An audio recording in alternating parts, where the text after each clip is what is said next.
આ 8 લોકોને ભૂલથી પણ પગે ન લાગવું જોઈએ. આમને પગે લાગવાથી પાપ લાગે છે. તો ચાલો જાણી લઈએ કે કયા કયા 8 લોકોના પગે ન લાગવું જોઈએ. 1. પૂજા કરી રહેલા વ્યક્તિને પગે ન લાગવું જોઈએ. જો કોઈ વ્યક્તિ મંદિર અથવા તો ઘરમાં પૂજા કરી રહ્યો છે કે માળાનો જાપ કરતો હોય અથવા તો ભજન કીર્તન કરી રહ્યો હોય તો આ દરમિયાન તેને પગે લાગવું યોગ્ય નથી. આવી પરિસ્થિતિમાં બંનેને પાપ લાગે છે. બીજી વાત એ છે કે આમ કરવાથી પૂજામાં પણ અડચણ ઉત્પન્ન થાય છે. જો કે જ્યારે વ્યક્તિ પૂજા વગેરે કરી લે ત્યારે તેના ચરણ સ્પર્શ કરી શકાય છે. નંબર 2. સૂતેલા વ્યક્તિને પગે લાગવું. ધાર્મિક માન્યતાઓ અનુસાર જો કોઈ વ્યક્તિ સૂઈ રહ્યો હોય અથવા તો આરામ કરી રહ્યો હોય તો એ સમયે તેના પગે ન લાગવું જોઈએ. એવું માનવામાં આવે છે કે આમ કરવાથી સૂઈ રહેલા વ્યક્તિની ઉંમર ઘટી જાય છે. જો કે માત્ર મૃત્યુ પામેલા વ્યક્તિને પગે લાગવું જોઈએ. કહેવાય છે કે જે આવું કરે છે તેને પાપ લાગે છે. આવી સ્થિતિમાં આ વાતનું હંમેશા ધ્યાન રાખવું જોઈએ. નંબર 3. ભાણાએ મામાને પગે ન લાગવું જોઈએ. એવું કહેવાય છે કે ક્યારેય પોતાના મામાને પગે ન લાગવું જોઈએ.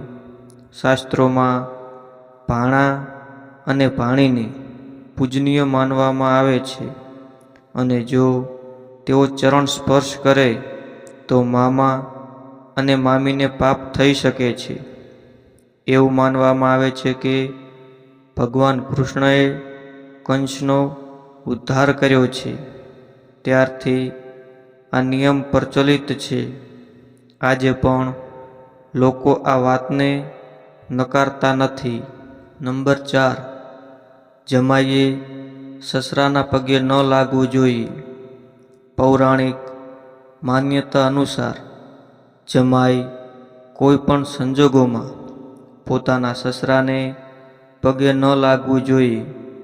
કહેવાય છે કે મહાદેવે રાજા દક્ષનું માથું કાપ્યું હતું ત્યારથી આ પરંપરા ચાલી આવે છે. નંબર 5. પત્ની. પતિ પત્નીનો સંબંધ ખૂબ જ પવિત્ર સંબંધ હોય છે. આ ભાગીદારીનો સંબંધ હોય છે. પરંતુ પતિએ ક્યારેય પણ પોતાની પત્નીને પગે ન લાગવું જોઈએ. આવું કરવાથી પત્નીને પાપ લાગે છે. નંબર 6. કુંવારી કન્યાઓ. ધાર્મિક માન્યતાઓ અનુસાર કુંવારી કન્યાઓને કોઈએ પગે ન લાગવું જોઈએ અથવા તો જો કોઈ કુંવારી કન્યા તમને પગે લાગવાનો પ્રયત્ન કરે તો તેને રોકવી જોઈએ, નહીં તો તમને પાપ લાગશે. હકીકતમાં સનાતન પરંપરામાં કુંવારી કન્યાઓને વાસ્તવિક દેવીનું સ્વરૂપ માનવામાં આવે છે. જેઓ આ કરે છે તેઓને પાપ માટે દોષી બનવું પડશે. નાની છોકરીઓને માતા લક્ષ્મીનું સ્વરૂપ માનવામાં આવે છે. તેથી તમારે નાની કન્યાઓ અને છોકરીઓના પગને સ્પર્શ કરીને તેમના આશીર્વાદ લેવા જોઈએ. નંબર 7. વહુ અને દીકરીઓ. વહુઓ પોતાની સાસુના પગે લાગી શકે છે પરંતુ સસરાને નહીં, કારણ કે વહુ ઘરની લક્ષ્મી હોય છે. તેથી વહુને સસરાના પગે ન લાગવું જોઈએ. દીકરીઓએ પણ ધ્યાન રાખવું જોઈએ કે તેઓ પણ પોતાના પિતાને પગે ન લાગે, નહીં તો પિતાને પાપ લાગશે. પુત્રીઓને દેવીનું રૂપ માનવામાં આવે છે, એટલા માટે તેમણે પગે ન લગાડવા જોઈએ. નંબર 8. અશુદ્ધ વ્યક્તિ. સનાતન ધર્મની માન્યતા અનુસાર જો કોઈ વ્યક્તિ અશુદ્ધ અવસ્થામાં હોય તો તેને પગે લાગવું જોઈએ નહીં.